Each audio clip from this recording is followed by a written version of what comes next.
Welcome into Sports Idiot Nation. Today is Monday, January 27th. Oh, we are getting so much closer to my birthday. Everyone is so excited. My mom and I are so excited. We know who is in the Super Bowl. We have someone to blame. We finally can place the blame on someone. We'll introduce who he is. And yes, we have the Super Bowl that nobody wanted and no one deserved. Sports, comedy, pop culture, and everything in between. By idiots, for idiots. This is Sports Idiot Nation.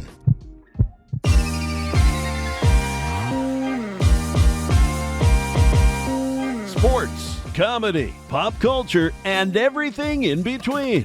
By idiots, for idiots. Welcome, sinners. This is Sports Idiot Nation.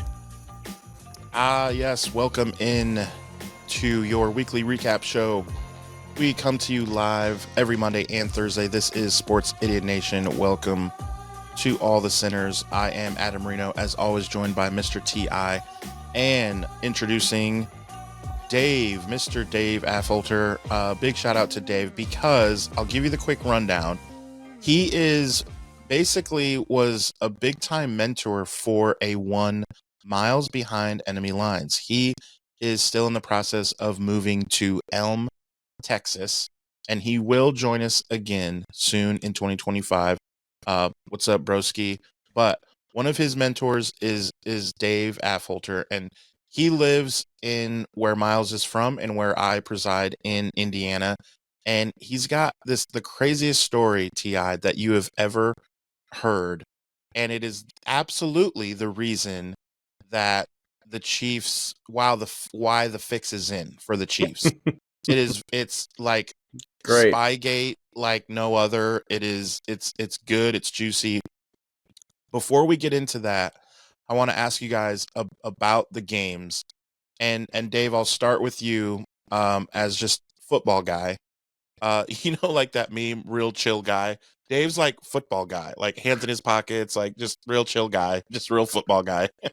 So I know you saw the games, and I want to find out what the level of shock was for you at the score.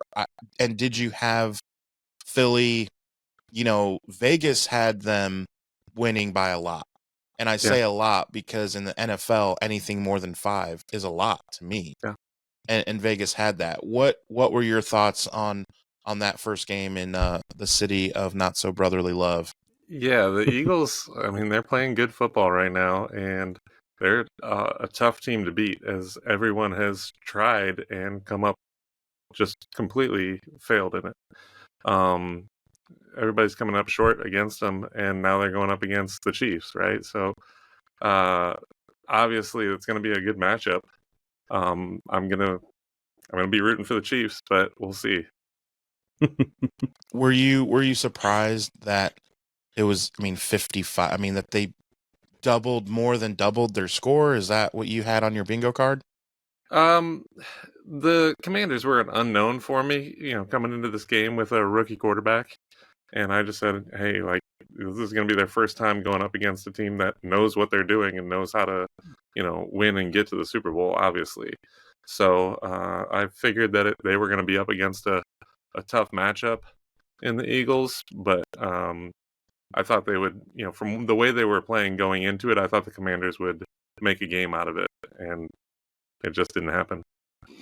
T.I., it wasn't on Jaden Daniels, though, which I thought was pretty interesting. Like, I would have thought if you would have told T.I. that it was going to be 55 to 23, you would have said, all right, well, how many turnovers did Jaden Daniels have? And it was none, right? Sure. Like, I think he had the one pick when it didn't matter, right? Like, But that truly, I think they were too young to overcome the shock factor. Once they, got literally punched in the mouth by Saquon Barkley, it was just like, what do we do? Yeah. I mean, they started kind of, it's like it's almost like they started looking around for each other, like who to blame. It's kind of like, whose fault is this right now? It's like, instead of trying to figure it out, they're trying to figure out who to blame, and just couldn't overcome it. Yeah, I was rooting for him. I think all of America outside of Philly, I was rooting for him. Just didn't happen. It's the way it goes, you know. It's the way it goes. I never get what I want. Whatever I root for is not going to happen. So that's why we have the Eagles and the Chiefs in the Super Bowl. It's a Super Bowl nobody wanted. As Adam said, the Super Bowl nobody deserved. It's a Super Bowl we got. At least we get one, by God. At least we get one. This is America, after all. This is the nation. Yeah. But, yeah, that game, I was waiting for the Commanders to kind of make it interesting, and they kind of did in the third quarter, and then it's just the Eagles happened. It was just like certainty happened. Like, yeah, okay, they got close. They got close. Had a little shrinkage. Just didn't make it. They were in the pool, to be fair. Yep. The Commanders were in the pool. The George Commanders. So as we look ahead, before we get into the Chiefs game, as we look ahead, the way this will be when we talk about, you know, these 2 weeks now, I feel like we are the very, very first show that people, it's Monday. We are the very first thing that people see up until these 2 weeks. So let's give the way too quick. There's no line out yet. There's no, like, you know, let's give the way too quick prediction on the Eagles' chances and what the X factor is. We'll talk about it more because people will come out injured or not injured. Some X factors will arise in the next 2 weeks. But in the time now, Dave, what is something that jumps out to you that the Eagles do really well that give them the opportunity to stop the Chiefs from winning 3 in a row?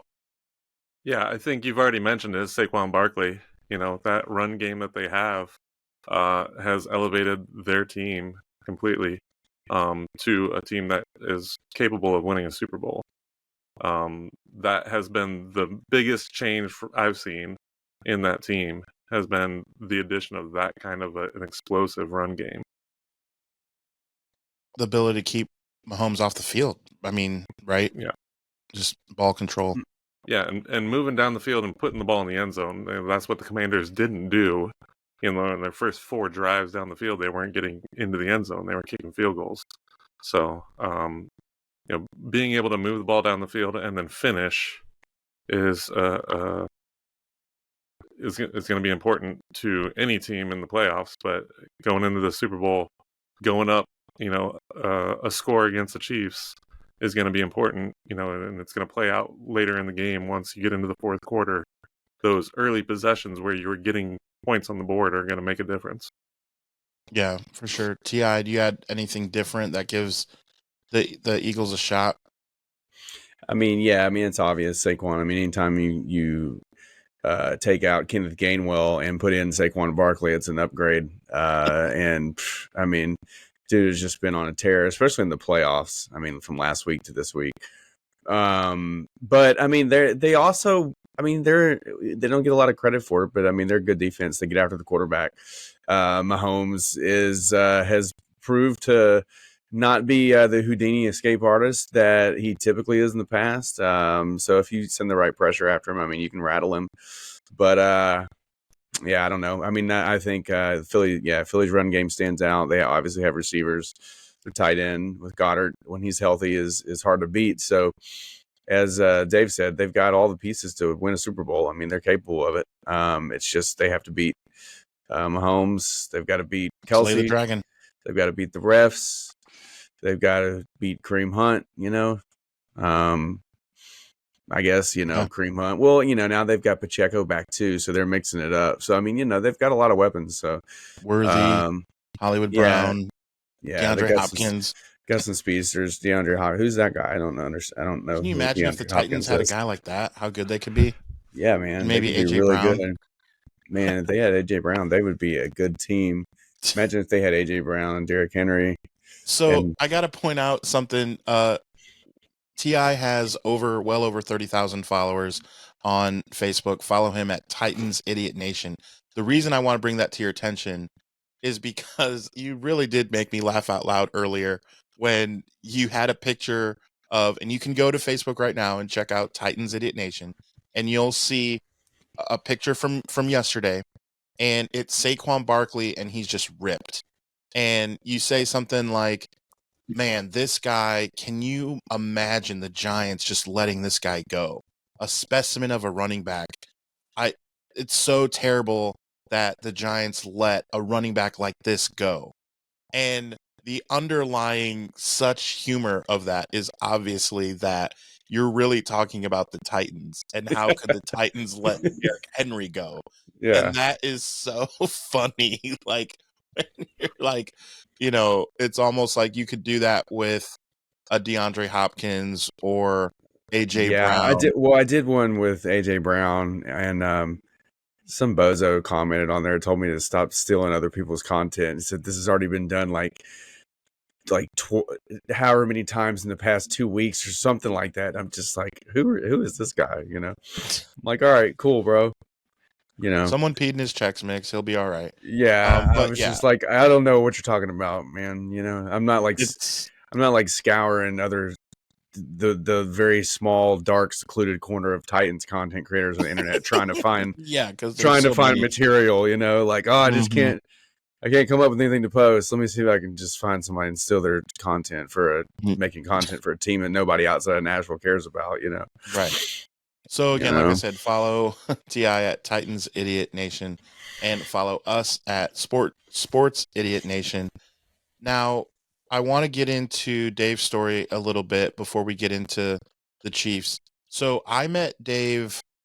It's been, like at least 15 years, which sounds crazy, right? But I think it is around that. And so we worked for a really cool company called NCSA, and Dave can say a little bit more about the company than I can, but here's what I know. They basically helped under-recruited high school athletes with their tape. So they would have their game film, and nowadays it's so easy to put a spot shadow and an arrow and like, hey, watch my highlights.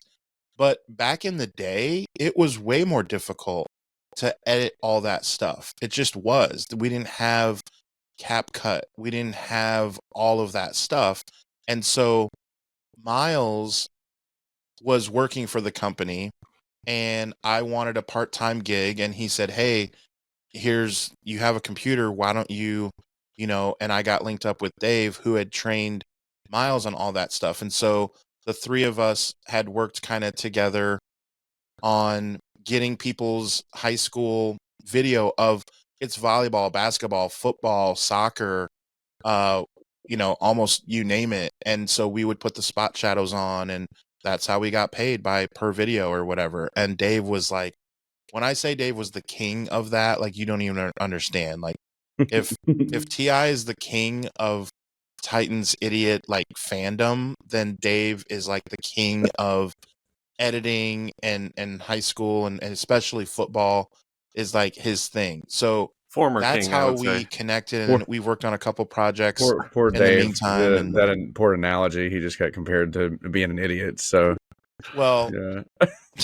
after 15 years, I've rubbed off on him. Probably the idea. So Dave, tell us a little bit more and what you have going on now. And then after that, Dave, we'll keep you having the floor, because I want you to talk about that story with Kansas City that you told me that I was just like blown away. Yeah. So, I was doing highlight videos for athletes coming out of Fort Wayne to start, and then working with some of the college athletes that I was filming for at St. Francis when I was in college, and I would just, charge them, minimal just to do a highlight video, and they'd send it off to somebody, just because they were all my friends at that point. But, after college, I was like, could I actually make a career out of this? I was working with New Mexico State as their video coordinator, and when I came back from New Mexico, I decided to create my own company, Championship Grade Video, and then started making highlight videos. I ran that for about 7 years. I made just under 4,000 highlight videos during that time. Wow. NCSA was the big one. Once they started feeding me highlight videos all day, every day, I poured myself into it and just started cranking out videos as fast as I could. And then at some point, the technology shifted where people weren't reliant on an outside editor to do that. I would pitch my services to people and they said, why? I've got a computer. I can do that myself, And so at some point I decided to step out from that and what I called getting a real job, which was not watching football 24/7, which, I had done nothing but watching football 24/7 for 10 years, Best 10 years ever. Yeah, Poor it soul. was fantastic. Poor human. Poor you, man. Yeah. Yes, yep. No, it was great. I loved it, and it was a blast. But at some point, I stepped out and bounced around a couple different jobs for a while to kind of find what I was looking to do, and ended up becoming a realtor here in Fort Wayne area. So you got to tell us now. Yeah, that's a lot of videos to do. Tell us your connection to the Kansas City Chefs. Yeah, the Chefs. Okay, so at the start of this season, I got a text message from Cam Smith. He's the quarterbacks coach at St. Francis. And he said, hey, the Chiefs are looking for you. I said, yeah. What? He said, I gave him your number. The video coordinator from the Chiefs is trying to find you. And he reached out to me. And this is in August of last year, right? So, I get this text message and he said, I got an email out of the blue that just said, hey, who is your video coordinator from 2007? And they connected me and gave me my number. And I got a call from the video coordinator there in Kansas City. I had made a video on how to film football games in 2007 at St. Francis. And that was the part that they remembered, was that I was the video coordinator at St. Francis at the time. But I had sold it to teams all over the world at every level of football except for the NFL. None of the NFL teams had purchased it. But college teams and Canadian Football League teams, European League teams had purchased it, high school teams all across the country. But none of the NFL teams were using it. They obviously have filmers that know what they're doing. So I just kind of said, okay, we tried to get it to that top level as best we could, and then we just left it at that. We sold those for about 5 years, and the last couple of years, 2 years after that, we sold maybe one or two a year, and just kind of had a drop off from it. And so we said, all right, we're just going to put it on YouTube. YouTube had at the time wasn't the place to post everything, right, that we had made it. But once we got to that point, we just said, let's just make it free to everyone. And we posted a link on YouTube and just left it out there. Well, I got the call from the Chiefs video coordinator. He was looking for the link because they had been using it for the past 3 years to train their filmers. And he called it the blueprint for how they want their filmers to operate. And so that was the whole point, was to make it so that, video coordinators didn't have to train their filmers. They sit them down in front of a video and they said, if you need to take the next step, if you need to learn something, we can point to an exact timestamp in this video and say, watch it at this moment. Right. So yeah. And then he told me, I talked to him, he said that there's several other teams that they've been sharing it to that are using it now. So it's working its way through the NFL. The how to film football video, which, I don't, are you able to link it in the description, or I could add it to the comments or whatever? So yeah, yep. So we'll put the link is there, so you guys can click on it for sure. That is beyond crazy to think that now that because they're able to film correctly, they can see where they can get, a little bit for the refs to make the better calls for them. It's so obvious that is what's happening. It's all Dave. So, I gotta be honest with you, Dave, I'm a little frustrated with you. So is it all Patrick Mahomes, or is it all Dave? I mean, right. Got to really figure it out here. Got to really figure it out. Maybe Dave is a secret weapon. I mean, they have said that they've been using it for a few years, so they're going for a three-peat. So I always said the best teams have the best video. So if you're Yeah. not getting good video for your team, if what they have to watch doesn't show them everything they need to see, then they're missing something. What if the Chiefs, when they come out on the podium and they're like, and we couldn't, this 3-peat couldn't be possible without our man Dave. Yeah. Holding up the trophy, you know. Give a That would shout be out. fantastic. That's Yeah. not going to happen. Yeah. This entire story is very unbelievable, but it is 100% what happened at the beginning of this football season, and I was blown away. Like I shut down the company 5 years ago, 7 years ago, and haven't done anything with it. So it's just been sitting out there for the past, 2014 is when I uploaded it. It's in the 4:3 format. It's still in the old square format from when we were not filming even 16:9. No, it's not even a high definition video, and it was all old degraded video that I had uploaded from a DVD. I've got this is it right here. This is how to film football video. I got it hanging on the wall. My Nice. yeah, I like that. the Love teams it. were ordering it, and we were advertising it with magazines for coaches, all across the country. I got my first order within the first 24 hours of the first advertisement hitting the shelves. Wow. Yep. That's crazy. There you go. So speaking of the Chiefs then, what a football game, just as far as being a football fan, just you kind of feel a little gutted for Josh Allen. Like, Yeah, they you kept knew a showing blitz, those like- photos of him on the sidelines where he's Yeah. just like, he's like beside himself. yeah, He's like just staring off into space. it's like kicking the can, you know. He's contemplating his life. Josh Allen was 22 for 34, 237 yards, 2 touchdowns, no picks. Mahomes was 18 for 26, 245 yards and a touchdown, but he also ran for 2. When I look at the stats, I'll ask you this. I'll start with Ti. I'm going to read some stats, and you tell me if anything really jumped off the page for you. 22 first downs, Buffalo, 28, Kansas City. Third down efficiency, 5 for 14, Buffalo, 5 for 9, Kansas City. Rushing yards, 147, Buffalo, 135 for Kansas City. Passing yards, 227, Buffalo, 233, Kansas City. Total yards was pretty close, 374 to 368. Both had 2 sacks, no interceptions. Both had 2 punts. Time of possession, 30 minutes, 32 seconds for Buffalo, 29 minutes, 28 seconds for Kansas City. 4 fumbles for Buffalo. None of them were lost.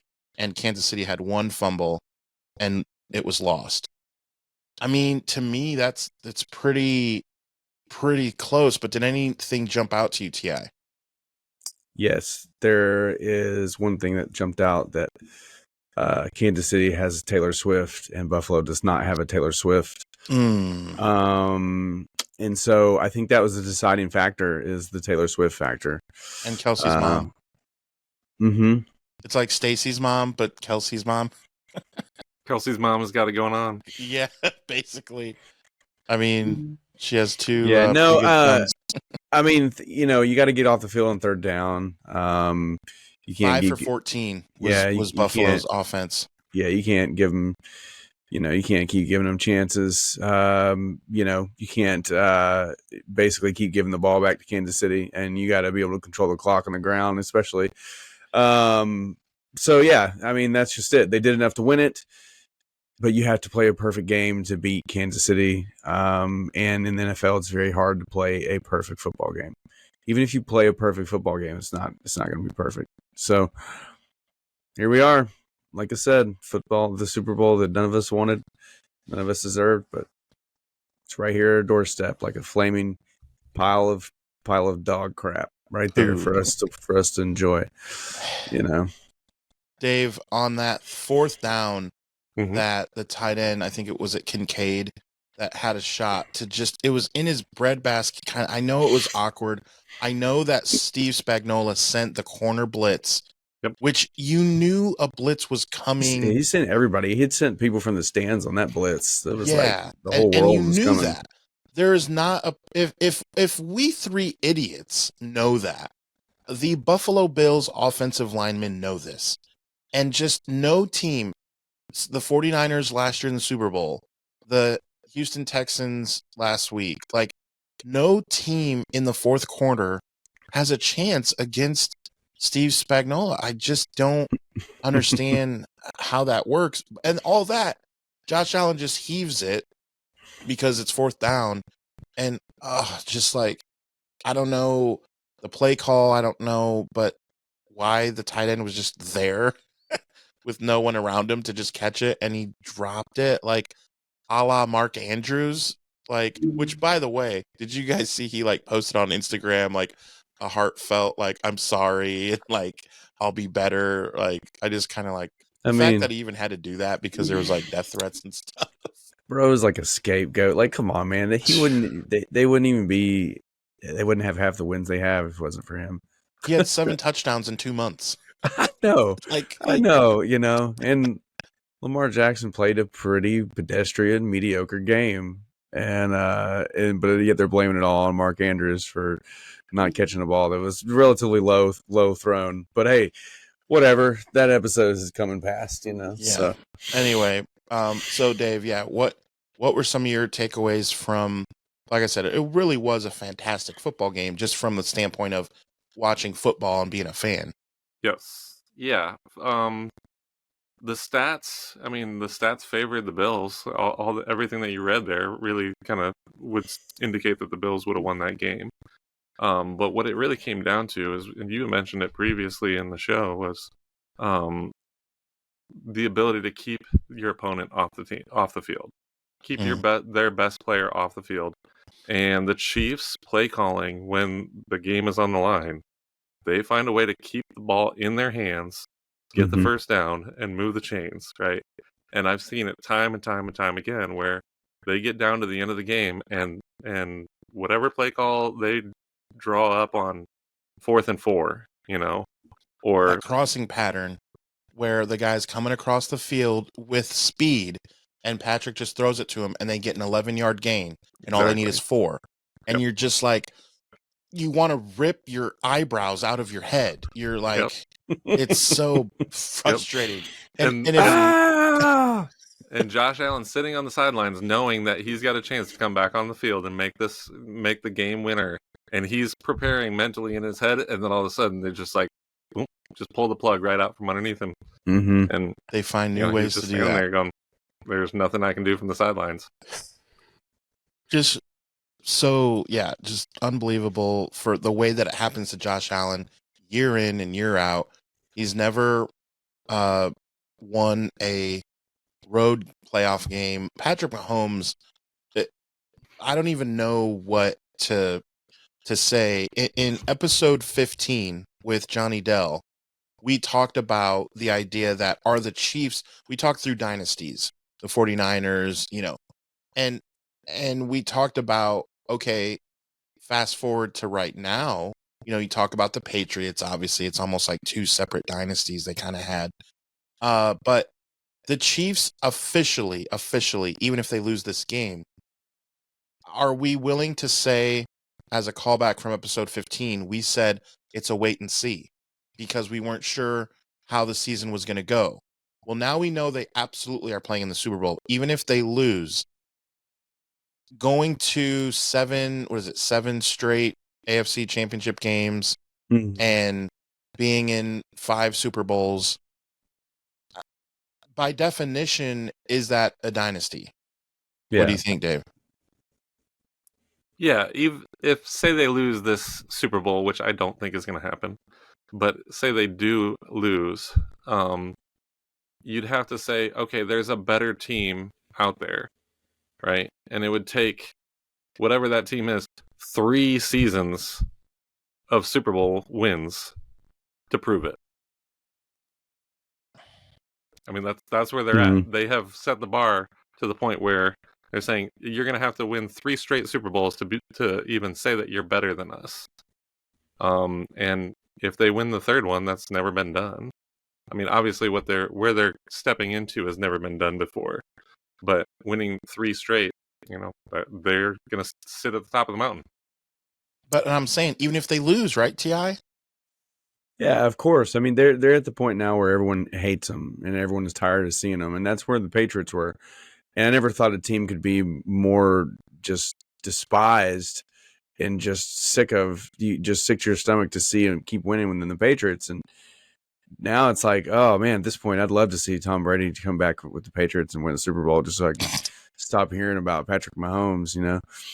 Just so, I mean, yeah, they're just at that point where they are the household name, like they are, the quintessential face of the league. Patrick Mahomes is the face of the league. We see it on everything.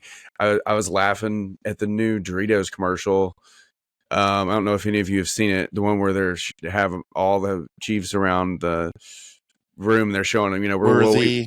They're like, well, we're going to get you. We thought, we would get people that are more familiar with the Super Bowl, And they asked one of them, the guys at the end, he's like, I don't know, I kind of like that one, And he was like, well, what'd you like about it? I was like, well, that one didn't have Patrick in it, And the lady's like, yeah, that is right. That is right. Commercials that is true. Without Patrick Mahomes are very rare these days.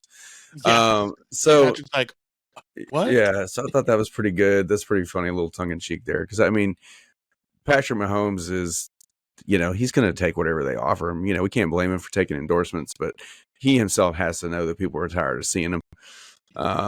So yeah, I mean, they're there. They are they're the dynasty. I'm kind of like Dave. I don't think they're going to win. I mean, I don't think they're going to lose the Super Bowl. I don't think they're going to waste an opportunity for a three-peat. You don't just stumble across that and not want to capitalize on it.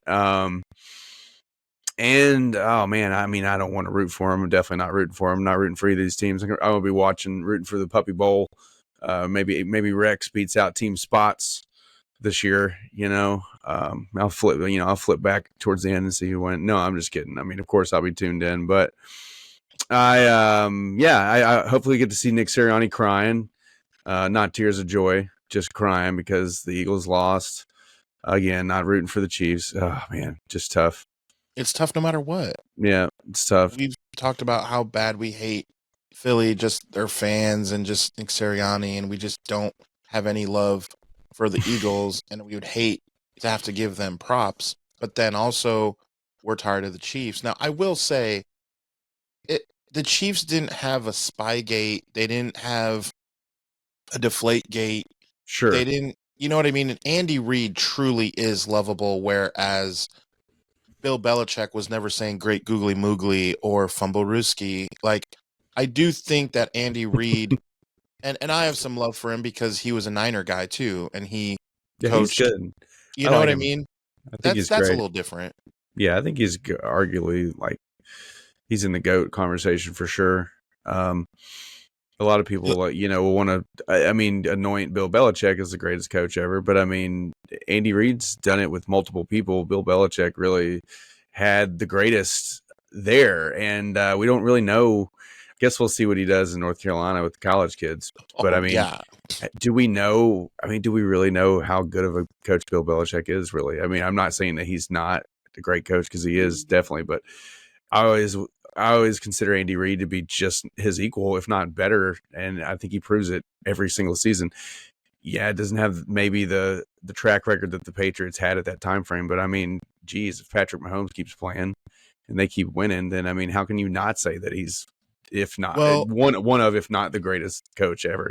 Here's one thing to think about. You look at, there's only one team out of 30 plus, right, that can host the Lombardi Trophy. Only one. And you look at how many championship games, Final Fours. Like, think of this as college basketball. Andy Reid has been to over 10. Over 10 because it was 4 in a row in Philly. Mm-hmm. And if this is his 7th, where I come from, that's more than 10. I mean, come on. If you're a NCAA, I gotta take one of my shoes off to get to 11, but I think that's right. I think that's right. Carry, you had to carry the one. But if UCLA went to 10 Final Fours this past decade. Nick Cronin or whoever was coaching, like we would nonstop be talking about this guy, right? Mm-hmm. Well, Andy Reid between two conferences has done that, and that's fair. There's not enough love being shown his way when you think about that. I mean, it is pretty remarkable, but you still don't want to see him win. Like, Yeah. Yeah, I mean, I like the guy, but yeah, I'm just tired of it. But hey, it is what it is, man. It's the end of the year. You got to love it. It's we got 2 weeks to talk through it. There was a couple things that I was thinking about that I'd love to get you guys' take on. The Cowboys, yes, they found a way to be on the show. A little bit frustrating, but it's in order to make fun of them. They didn't get Ben Johnson. They didn't get Aaron Glenn. They didn't even get him in the room. And they just get a Schottenheimer. Like, that's like an Oppenheimer. That's just the thing that makes you go, like what? How is that completely screwing the pooch? And do you like that Glenn goes to the Jets and Johnson goes to the Bears?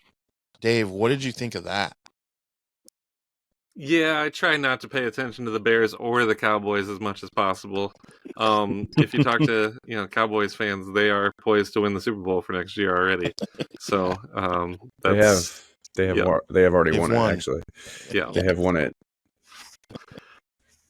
So yeah, they can do whatever they want over there. They're highly irrelevant in my opinion. Good. Good. Yeah, I mean, I think it's cool. I think it's funny, that a lot of these coordinators and things, we'll see how it pans out, but they always get that their rival team trying to pluck them, right? Rival teams like, yeah, we're going to one up our rival. We're not only going to get their coordinator, but we're going to get all their secrets and and all this. And I'm just wondering if that's how it's going to work out with Ben Johnson, right? Because, what was he doing before? Has he always been in Detroit? Like, was he always the OC in Detroit, or like, what was he doing before that? I don't know. He was offensive coordinator for a few years. Before that, I don't know for sure where he like got his start or whatever. Yeah. So it'd be interesting to see. Lions offense was a big deal. Oh yeah, for sure. And that's the thing. Like, you always get that cross rival like deal. So we'll see how that pans out. We'll see if that works out for him or that backfires. But Bears got he doesn't inherit a bad roster. The Cowboys move, I think it has a lot to still do with Jerry Jones basically being like, I'm the GM. I'm always going to be the GM. Nothing's ever going to change.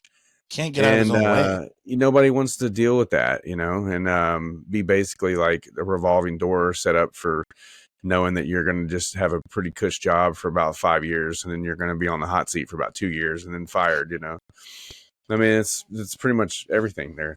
So it is, the off season, they don't go after anybody. They're like, we're all in the off season. They like sign like, I don't know, nobody. Yeah. No Dion, no nothing. Here is Ben Johnson's career. Boston College, he got his start in 2009, and then he was a tight ends coach. Then he got to the NFL in 2012 as a Miami Dolphins offensive assistant.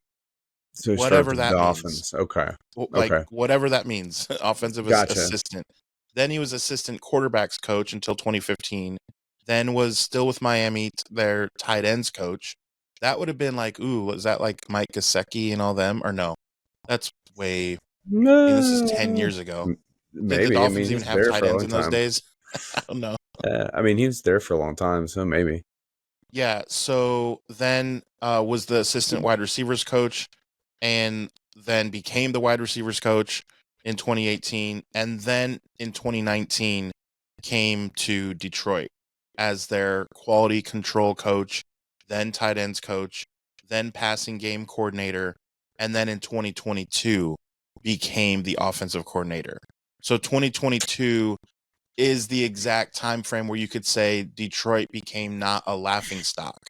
So there is a parallel there, and I think people maybe can see that. But dude has been around since 2009. But I mean, look at Bobby Slowick in Houston, 2 years ago. I mean, Titans were trying to get him. They were bringing him in interviews. Everybody was bringing him in. This is the next hot name, next hot guy to be a head coach. And then it's like, here he is now getting fired in Houston. So, I mean, we'll see what Ben Johnson does. He's got Caleb Williams, so he's got his work cut out for him. I mean, he's got a young QB, but he's going to have to get used to, I guess, playing with a different style of quarterback than Jared Goff, or I guess he was probably there with Matt Stafford was there for a little bit, right? When did Stafford get traded to LA?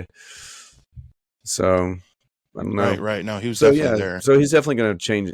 Caleb Williams obviously is a different quarterback than those guys. So, but here's the thing: he's going to find every level, favorite color nail polish. Yeah, at every level, Chicago has a lesser player. So Jared Goff over Caleb Williams. Sure. Definitely St. Brown over whatever Moore or whoever you want to say. Keenan Allen or tight end. Komet is not as good as Laporta. And running backs, you got Sonic and Knuckles over whoever the Bears have. And the offensive line. It's not even close. Who's the bozo announcing last week? It was like talking about Sonic and Knuckles, and he was like, "Yeah, and if you ever grew up playing Nintendo, you'll know those names." It's like, you bozo. Nintendo, yeah. Talk about bozo. You could have just left it alone. Instead, you wanted to be like, "I know." Don't guess. I'm going to throw my pop culture reference in there, and then totally just dive bomb off a cliff. Don't guess, dude. He's like, well, you might be familiar with those names if you played Nintendo back in the day. Well, yeah, you're right, because they were video game characters too, but they didn't have anything to do with Nintendo anyway. Right. But that was pretty funny, Yeah. But yeah, I don't know. We'll see what those guys do. They both. You got the kid from Tampa Bay going down to Jacksonville, so. Because they got rid of Trent Baalke. That was odd. They didn't get rid of Baalke right away. And then they did. Yeah. And then, floodgates open, Baalke's not there anymore. He ruined the 49ers, ruined the relationship with Harbaugh. That's why Harbaugh left. I'm still mad about that. I'm fired up about Trent Baalke. Get him out of the league. No one likes him. Jacksonville fans do not like him. I'll tell you that much. Well, 49er fans do not either. And 49er fans are super stoked because we got our guy back. Robert Saleh is coming back to coach the defense, and it's over for all of you now. old Xerxes over there. We're coming. Dude, I'm excited. I am super stoked. You look at the Niners real quick. They have the awesome schedule because they were in last place. So as many of you may not know, the way the NFL does scheduling is they know what division you're going to play, but the way they do it, if you set up your season where you had a really, really rough go, they help you out by playing the fourth place teams across the league. So our schedule is so easy that we get to play the Titans at home, for example. How great of a schedule that is, that we'll get to play the Titans. I think that's cute, huh? Oh, man, cute. I'm excited. We're going to have a bet. See that right there? Yeah, that's number one for how we are. That's what you're going to have to take a photo wearing one of those Titans. Maybe that's what we'll do, a jersey. Titan flags as a cape around your neck there. You're going to have to record yourself saying "Bang Bang Niner Gang" and post it to Titans Idiot Nation. No, I'm probably get arrested. I'm calling it right now. Something like that. January 27th. I'm calling it right now. I'm calling my shot. I don't affiliate with gangs. That sounds like gang affiliation. Gang activity. I don't do that. I think Dave wants to see that happen. It's not good for me. With my brother being a police officer, it's not good for me to affiliate with gangs. So, I'm interested to see how that plays out. Either way, right. We'll definitely have to come up with something. But all that to say, the Niners are going to be healthy. We have a bad schedule. You think they're going to be healthy? It's the NFL. I mean, come on, man. I'm just saying, Dre Greenlaw will be healthy. They're he's coming back. All these guys, McCaffrey. Yeah. I don't think McCaffrey will be a close to a 2,000-yard back ever again, because it's just going downhill. And Saquon has taken the realm as being that guy. even Derrick Henry is still Well, that guy. he hurdles people backwards. So, Dude, you know, we had to pull that clip up on YouTube watching at my cousin's just to see that. Like, it's just so crazy just how nonchalant he did that and how dangerous that is to come down on your ankle or something, or you're backwards. You don't know how you're going to land. That's so stupid to do, honestly. yeah, somebody's helmet like cracks him in the taint, you know? Like, oh Just right man, in it. did you guys hear about Saquon Barkley? He's never playing football again, you know? The weirdest injury. What happened? Well, he was doing a backwards hurdle over a guy. And a guy, You know, like what? Hold up. Hadouken. I'm sorry, he was doing what? What were you talking about? Madden here? Yeah, it's crazy stuff. Which by the way, speaking of Hadouken Dave, you know where I'm going with this? Yes, I do. Dave. Hadouken Dave would be a nice nickname. Hadouken Dave. That's yes, officially that. I So like that. So Dave knows where I'm going with this. I gotta be honest. I don't know if I can find it, but T.I. will get a super big kick out of this. So T.I. knows that Miles and I hosted a show years ago. That was our connection to even doing a podcast. And we did it with Paul and Juan. I was just at Paul's house because he married my cousin. And we were at their house watching the games.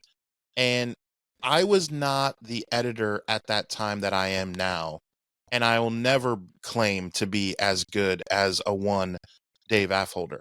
But we were putting something together for like our intro, and we had an idea of when he says Hadouken, that we came up with what we had was Paul is half gypsy and half Caucasian.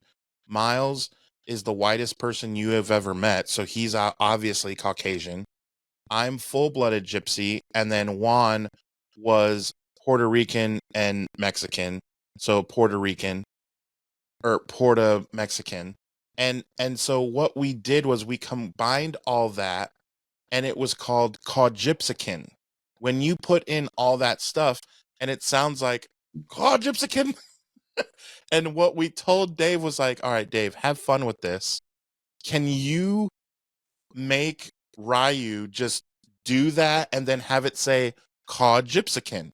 And by God, he did. And it was awesome. And it was 10 years ago. So obviously it looked like it was 10 years ago. Like it would look like weird now, probably. But dude, I'm telling you, it was so cool. It was like our ending. It would You wanted all their heads to roll out of the fireball as well. They all popped up on the screen. Good call. Yeah, I forgot that. So what we did is we took pictures just like that, and then Dave took our heads, and we were all like making like faces, and then Dave took our heads, and when he did the thing, our heads would come out of like the fire or whatever that energy ball is. So our heads would roll and fume go across the screen. And it was, I'm telling you, for 2016, it should have won an Emmy or something, right? It like it was so cool. It was like it was silly and yeah, and ridiculous, but it was a lot of fun to make. So yeah, I mean, it absolutely was ridiculous. Our show was called The Safe Space. We were mocking America's need for a safe space, something that I feel like we can't do now because we'll get canceled. But when it first started, half the people were like, safe space for colleges, right? That they needed safe spaces. If they didn't like what the professor was saying, you could go to a safe space and be safe. And it's like, dude, kid, go to class and shut up, was our take. Now you can't do that because we got to have mental health days, and I'm for it. I'm for having mental health, but like back then you could mock America's need for a safe space, and now I feel like you can't as much. And so our show was called The Safe Space, and it was just hilarious, and it was very similar to Sports Idiot Nation, to be quite honest, which is why I love doing this. However, we did not have cool gear, so be sure to check out the link to get your gear. I'm wearing the hoodie. Of course, I have always my mug. Dave, we'll definitely got to get you some gear. So yeah, be sure to follow Sports Idiot Nation wherever you get your social media. Man, this was a lot of fun. We'll get you back when Miles is all moved in, Dave, so that we can have some war stories of Miles with shooting film at IU, and he's got some stories to go back and forth with you that we have to talk through for sure. So Be great. Thanks for hanging out. Last thing, we're all on the same page of, as it's too early right now to say Kansas City. Is that our too early to take? Unfortunately, I'm going Kansas City. Yeah. I told the video coordinator I would root for the Chiefs this year, so I'm going to do that. That's right. I'm a man of my word. It's Hey. his fault. Oh, it's Name all dropper. Hadouken. It's all Dave's just a Hadouken name Dave. dropper. It's Hadouken Dave's damn fault. Hadouken Dave. Hadouken. That is so. Hadouken Dave. Just That's so great. Yeah. From now on, every time Dave comes on the show, that's his name, Hadouken Dave. Yeah, hey, we're thinking about having Dave on, and T.I. will be like, "Oh, did you mean Hadouken Dave?" Yes, T.I. Sorry, my apologies. I did mean Hadouken Dave. Yes, he will be joining us, right? Like that's how I'll refer to it. Yeah, his nameplate will be changed to Hadouken Dave. His name is changed to protect the innocent. All right. Well, again, check out Sports Idiot Nation wherever you get your social media. Remember, new episodes come to you every Monday and Thursday. Thanks to Hadouken Dave for joining us today, and we will see you Thursday. Okay, all you sinners, follow Sports Idiot Nation on TikTok, X, and Instagram. Like us on Facebook, and remember, the most fun way to watch us is on YouTube every Monday and Thursday. Be sure to hit the notification bell so you can be updated when new content drops. Remember, the podcast can also be found on the usual suspects of Apple Podcasts and Spotify. Always remember, don't be an idiot. Sinner.